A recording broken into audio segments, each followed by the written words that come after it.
आपका अपने YouTube channel GS bye Neeraj sir में।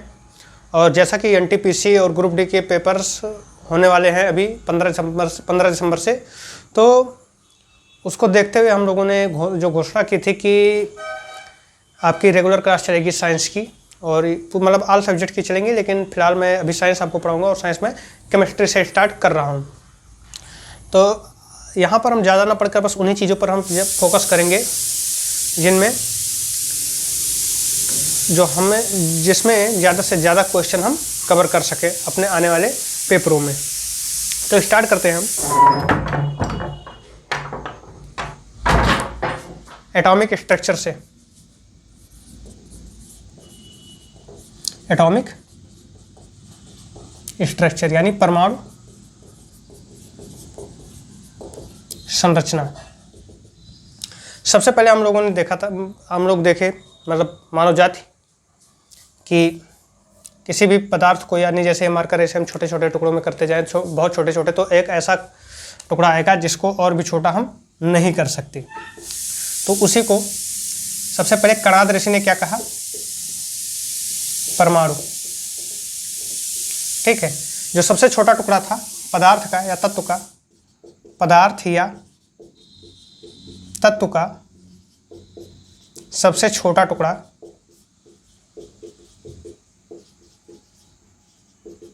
उसे कणाद ऋषि ने क्या कहा? परमाणु। और यह धारणा फिलहाल चलती रही। 18वीं शताब्दी में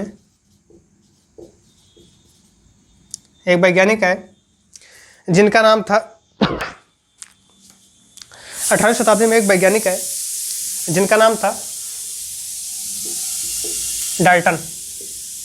क्या नाम था? डाल्टन। किस सन में? 1803 में।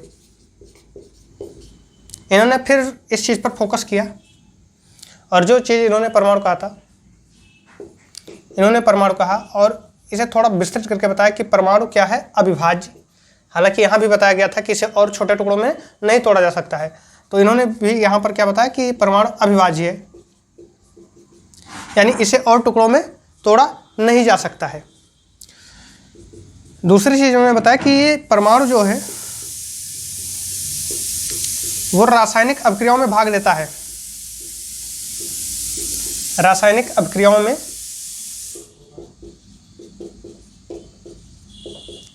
भाग लेता है, परंतु स्वतंत्र अवस्था में नहीं रह सकता। स्वतंत्र अवस्था में नहीं रह सकता है। यानी कहने का तात्पर्य इनका यह था कि जो परमाणु है सबसे छोटा कण है। जैसे मान लीजिए कि चीनी को हमने पानी में घोला, तो सबसे उसका जो सूक्ष्म स्तर पर जो क्रियाकलाप है, वो रासायनिक क्रियाकलाप में जो परमाणु है, यानी चीनी का भी सबसे छोटा कण और पानी का भी सबसे छोटा कण, उनमें जब अभिक्रिया होगी तो उसमें परमाणु तो अविभाज्य रहेगा, क्रियाकलाप होंगे, लेकिन वो क्या है कि स्वतंत्र अवस्था में नहीं रह सकता है। अगर इसे हम वर्तमान परिप्रेक्ष्य में देखें तो जैसे मान लीजिए कोई हाइड्रोजन है, तो ये हाइड्रोजन सिर्फ हाइड्रोजन परमाणु है, तो ये क्रिया करके हाइड्रोजन से फिर हाइड्रोजन गैस का निर्माण कर लेगी, यानी स्वतंत्र अवस्था में नहीं रह सकता।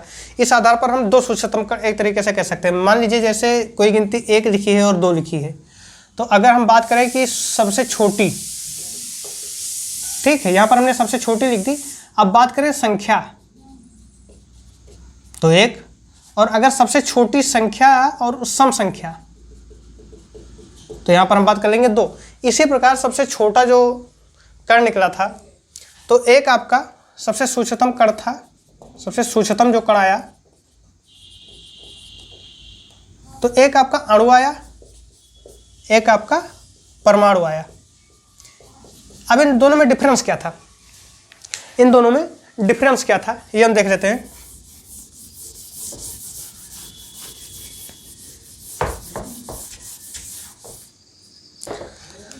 जो अणु है वो स्वतंत्र अवस्था में रह सकता है, लेकिन जो परमाणु है वो स्वतंत्र अवस्था में नहीं रह सकता है। परमाणु ही मिलकर क्या बनाते हैं? अणु। परमाणु का जब अगला स्टेप हम बढ़ेंगे तो वो क्या हो जाएगा? अणु। इन सब चीज़ों पर हम फिलहाल बाद में भी बात करेंगे, लेकिन हमारी जो अभी समस्या है वो क्या है? परमाणु संरचना, उसके बारे में ध्यान दे रहे हैं। तो जब परमाणु संरचना में हमने देखा कि जो अभी तक डाल्टन आया 1803 में, उन्होंने बताया कि परमाणु अविभाज्य है। परमाणु अविभाज्य होने के साथ साथ रासायनिक अपक्रिया में भाग लेता है, लेकिन वो स्वतंत्र अवस्था में नहीं रह सकता है। लेकिन हुआ क्या कि जब 19वीं शताब्दी शुरू हुई, 19वीं शताब्दी,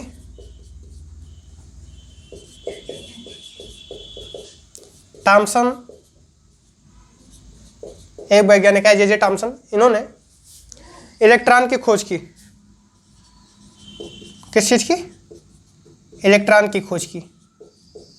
कैसे? कैथोड किरणों द्वारा। कैथोड किरणों द्वारा इन्होंने इलेक्ट्रॉन की खोज की। कैथोड किरण क्या है ये भी हम बताएंगे। कैथोड किरण क्या है? इलेक्ट्रॉनों का एक समूह होता है। इलेक्ट्रॉनों के समूह पुंज को, इलेक्ट्रॉनों के समूह जो किरणों के रूप में चलते हैं, एक के बाद एक, मतलब काफी ऐसे निकले, तो वो आपका कैथोड किरण है, जो कि मूलतः ऋणावेशित होता है।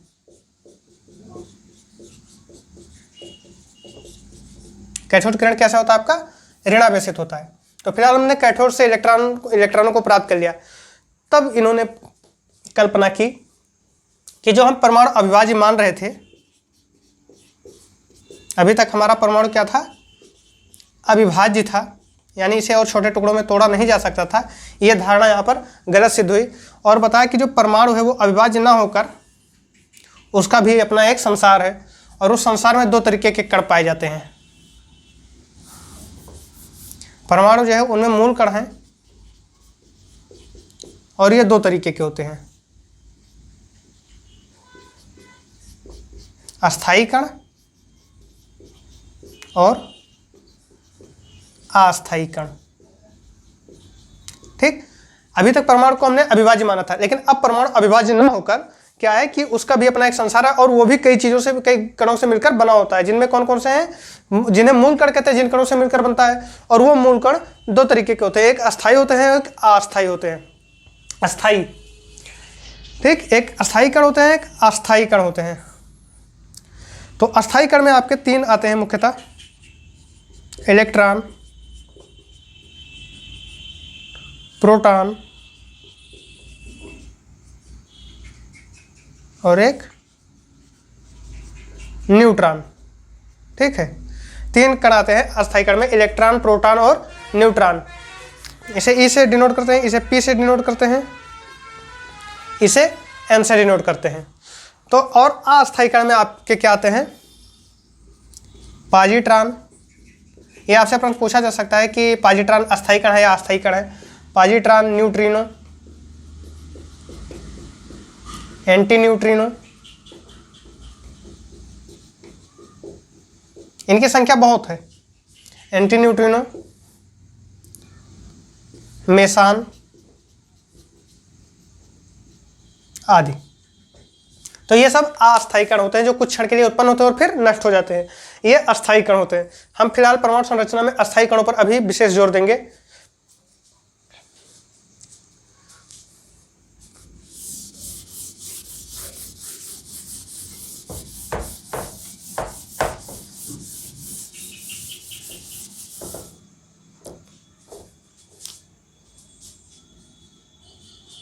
पहला क्या था आपका?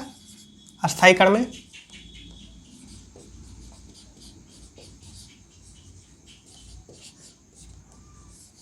पहले को हम इलेक्ट्रॉन ले लेते हैं,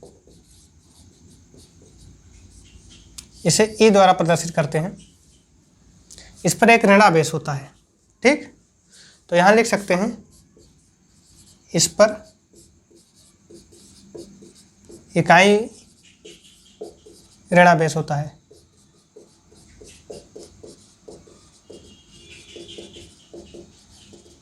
जानकारी एक चीज और आश्चर्य होगा आपको कि सब प्रकृति में सबसे छोटा जो आवेश पाया जाता है वो यही होता है, इलेक्ट्रॉन का आवेश। ठीक है, तो इकाई ऋणावेश का मतलब ये हुआ कि आपका जो इलेक्ट्रॉन पर आवेश है वो एक, अगर हम चाहें तो एक मान सकते हैं, क्योंकि यहीं से स्टार्टिंग होती है। सबसे प्रकृति में सबसे छोटा आवेश यही है, इससे छोटा और कोई आवेश नहीं पाया जाता है। इसका दूसरा जो गुण होता है,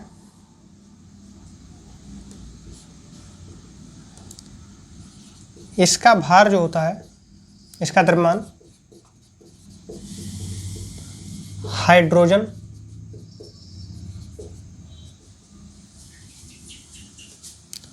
परमाणु के द्रव्यमान का 1/1837 गुना होता है।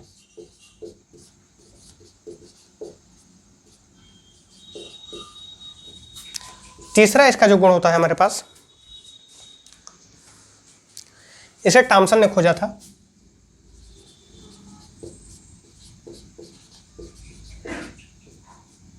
इसे टॉमसन ने किस सन में 1897 में खोजा था। इसे टॉमसन ने 1897 में खोजा था।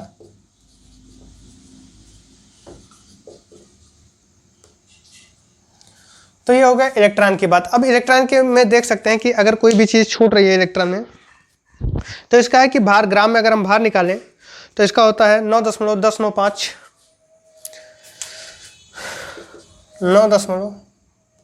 9.1095 गुणे 10 के पावर माइनस 28 ग्राम इसका भार होता है। किसमें?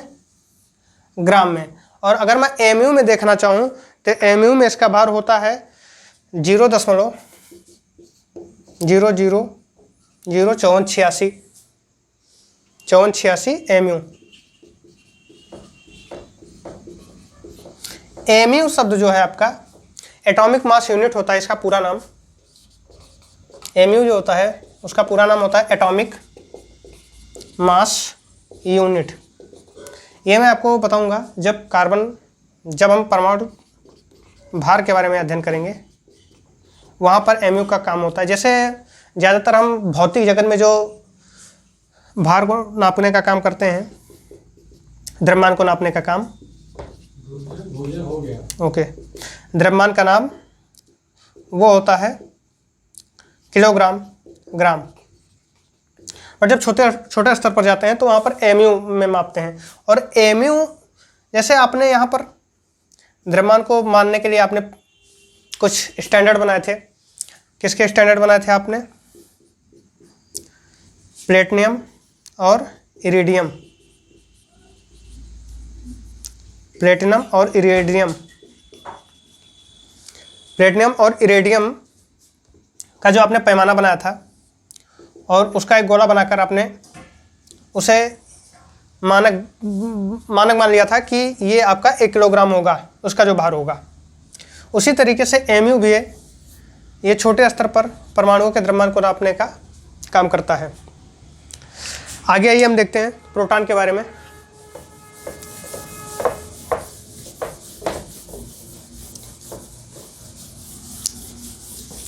चल रहा है सही?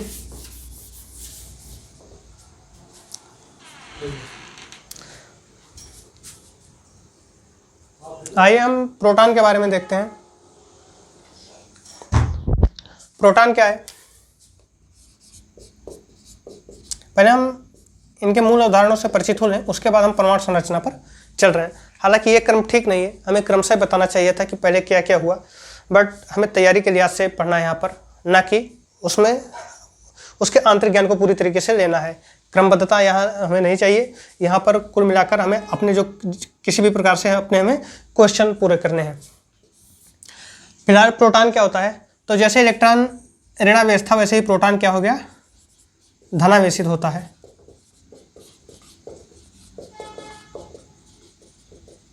इसकी खोज गोल्डस्टीन ने की थी।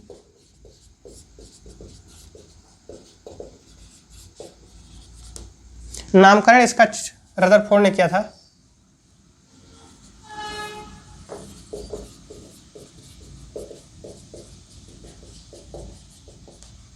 ठीक है। इसकी खोज किसने की थी? प्रोटॉन की गोल्डस्टीन ने की थी। इसका द्रव्यमान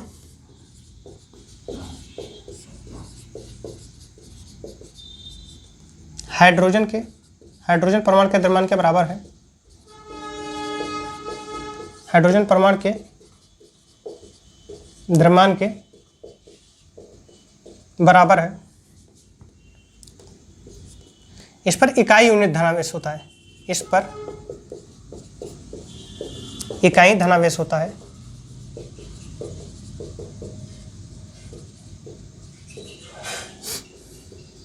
हमने वहाँ पर लिखाने में गलती, वो लिखाने में बोल गए कि जो इलेक्ट्रॉन होता है वो नाभिक के चारों तरफ चक्कर लगाता है। यहाँ पर मैं इसे प्रोटॉन में लिखे दे रहा हूँ, लिख लीजिएगा कि इलेक्ट्रॉन जो है नाभिक के चारों ओर चक्कर लगाता है, नाभिक के चारों ओर। हालांकि अभी जब हम परमाणु संरचना के बारे में पढ़ेंगे तो वहाँ भी हम बता देंगे, चारों ओर चक्कर लगाता है। इस पर इकाई धनावेश होता है, यह नाभिक में पाया जाता है।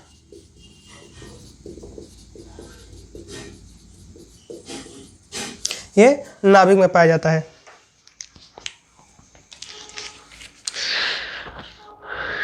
इसके बाद आ जाइए, आपका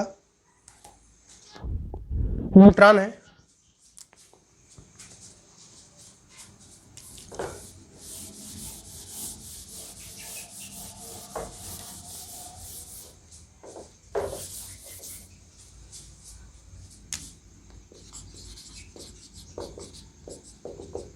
यह उदासीन होता है, यानी इस पर कोई चार्ज नहीं होता है।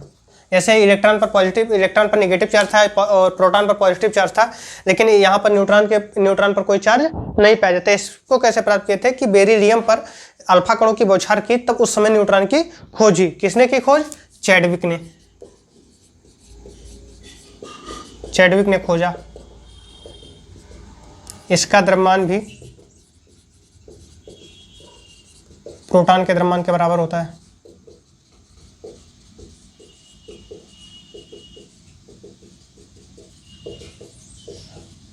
ठीक, और ये एक तरीके से अस्थायी भी होता है। 1932 में खोजा गया, इसे 1932 में अल्फा कणों की बौछार के द्वारा खोजा गया। 1932 में इसकी खोज हुई थी। चैडविक ने खोजा किस सन में? 1932 में। अल्फा कणों को बेरिलियम पर बौछारित करके।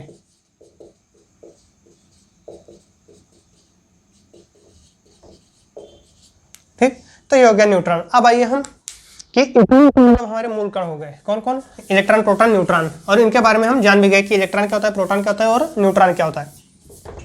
अब हमें परमाणु संरचना के बारे में पढ़ना है। तो जब इन कणों की खोज हो गई तो सबसे पहले टॉमसन ने जो मॉडल दिया, डाल्टन ने मॉडल दिया परमाणु अविभाज्य,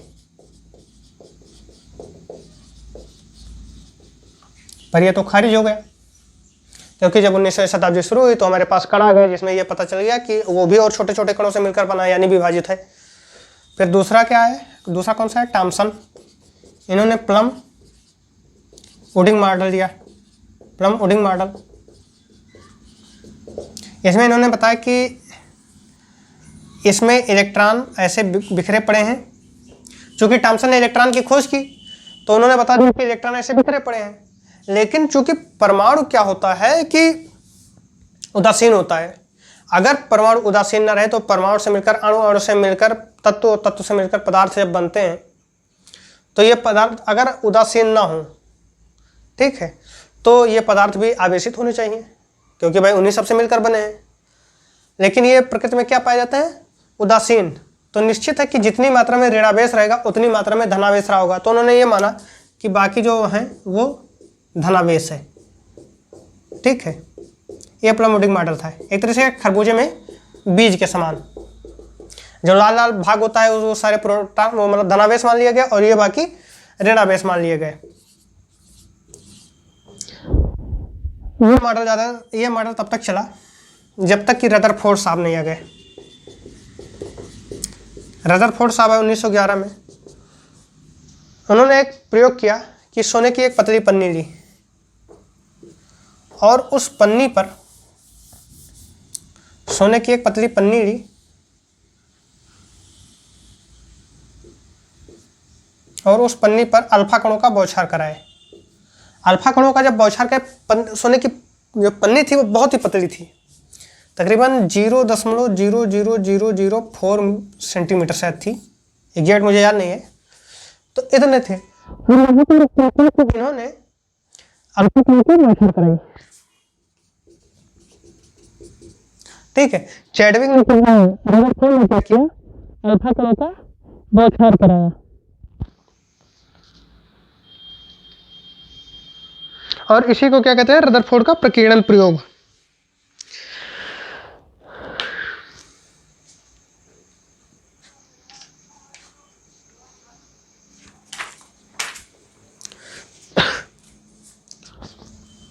उन्नीस 1911 में क्या हुआ कि रदरफोर्ड ने एक ऐसा प्रयोग किया जिसमें अल्फा कणों का बौछार किस पर कराया, सोने की पतली पन्नी पर कराया।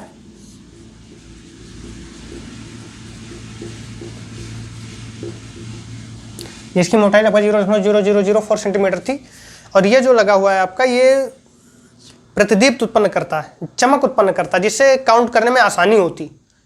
ठीक है, तो जब अल्फा कणों का बौछार कराया तो कुछ कण तो ज़्यादातर जो थे वो सीधे निकल गए। यहाँ हम पहले जो हथियार प्रयोग किया गया उसके बारे में बात कर लें। अल्फा कणों का जो प्रयोग किया गया, तो अल्फा कण जो होता है वो क्या होता है, हीलियम का नाभिक होता है एक तरीके से। क्यों? क्योंकि हीलियम के नाभिक में होता है 2 प्रोटॉन और 2 न्यूट्रॉन, और बाहर 2 इलेक्ट्रॉन चक्कर लगाता है। तो हमने हीलियम का नाभिक शब्द प्रयोग किया है। इसका मतलब क्या हुआ कि हम बाहर से कोई मतलब नहीं रख रहे हैं, यानी ये इलेक्ट्रॉन जो है उसे हम छोड़ दे रहे हैं। तो बचा क्या, 2 प्रोटॉन 2 न्यूट्रॉन, यानी अल्फा कण क्या हो गया, धनावेशित कण होता है। अब जो हमने धनावेशित कण का बौछार कराया तो देखने को मिला कि बहुत कुछ सीधे निकल गया। ठीक, अगर लीजिए कि रदरफोर्ड के जो टॉमसन का जो मॉडल था वो कह रहा था कि पूरे में, यहाँ हम टॉमसन को भी थोड़ा बना दे रहे हैं कि ज़्यादातर क्या है, धनावेशित है। अगर यह धनावेशित अंदर भी होता और यह धनावेशित जाता तो क्या हो जाता, रिपल करता, और रिपल करता तो यहाँ पर ना आकर फिर वापस चला जाता सब। पर ऐसा हुआ नहीं, ज़्यादातर निकल गए। तो ज़्यादातर निकल गए इसका मतलब कि खाली जगह है, तो यानी ज़्यादातर ऐसे निकल गए। कुछ कण हल्का सा ऐसे विक्षेपित भी हुए।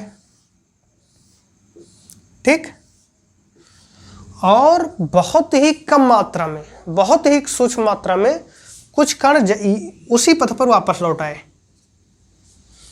तो ये पता चल रहा है कि जहां से लौट रहे हैं वहां पर कोई ना कोई चीज है जो उसी सजातीय श्रेणी का है। इसका मतलब अगर अल्फा कण धनावेशित था तो यहां पर भी धनावेशित होना चाहिए।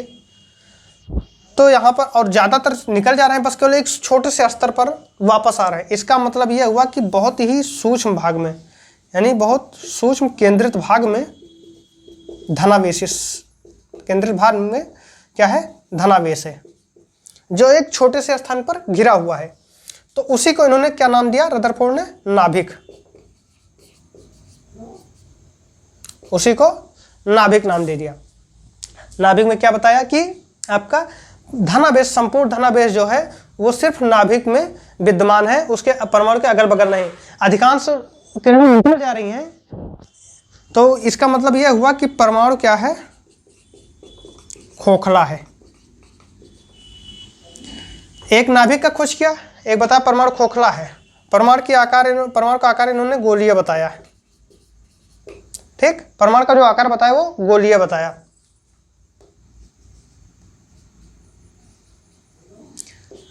संपूर्ण धनावेश कहाँ केंद्रित बताया, नाभिक में। उन्होंने निष्कर्ष निकाला अपने प्रयोगों से। अब जब प्रयोग से निष्कर्ष निकाल लिया, अनुमान लगा लिया कि ये कंडीशन है, तो अब उसके बाद कि अंदर संरचना कैसी है इसे जानने के लिए इन्होंने अपना एक मॉडल दिया 1911 में। क्या मॉडल दिया कि जो परमाणु है, चूंकि सब ज्यादा से ज्यादा निकल जा रहे हैं, परमाणु क्या है, खोखला है। कुछ ही पार्ट वापस आ रहा है, इसका मतलब केंद्र में नाभिक है। क्योंकि इलेक्ट्रॉन अगर स्थिर होता, माइनस स्थिर होता और ये प्लस होता तो खींच देता वो अपनी तरफ, और ये इलेक्ट्रॉन नाभिक में जाकर ध्वस्त हो जाता, और जब ध्वस्त हो जाता तो परमाणु का कोई अस्तित्व नहीं रह जाता, और जब परमाणु का अस्तित्व नहीं रह जाता तो ब्रह्मांड का कोई अस्तित्व नहीं था। इसलिए क्या बताया कि इलेक्ट्रॉन जो है वो घूम रहा है, नाभिक के चारों तरफ चक्कर लगा रहा है। इलेक्ट्रॉन नाभिक के चारों ओर चक्कर लगा रहा है, और इन्होंने इसे क्या बताया कि जिस तरीके से हमारे ग्रह सूर्य का चक्कर लगाता है उसी तरीके से इलेक्ट्रॉन लगा रहा है, तो सौरमंडलीय व्यवस्था है, इन्होंने सौरमंडलीय मॉडल बताया, सौरमंडलीय मॉडल। एक तरीके से सौरमंडलीय मॉडल था, जैसे सूर्य का क्या होता है, सूर्य का चक्कर को जो बाकी सब ग्रह लगाते हैं उसी प्रकार नाभिक का चक्कर कौन लगा रहा था, इलेक्ट्रॉन लगा रहा था, सौरमंडलीय मॉडल बताया। संपूर्ण धनावेश केंद्र में नाभिक है, संपूर्ण धनावेश नाभिक में स्थित है।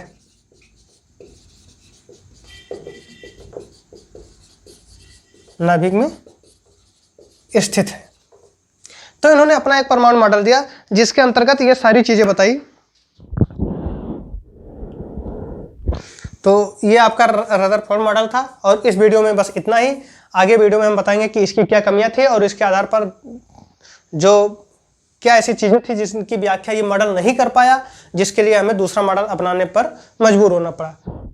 बाकी सारी चीजें अगले वीडियो में, तब तक के लिए धन्यवाद।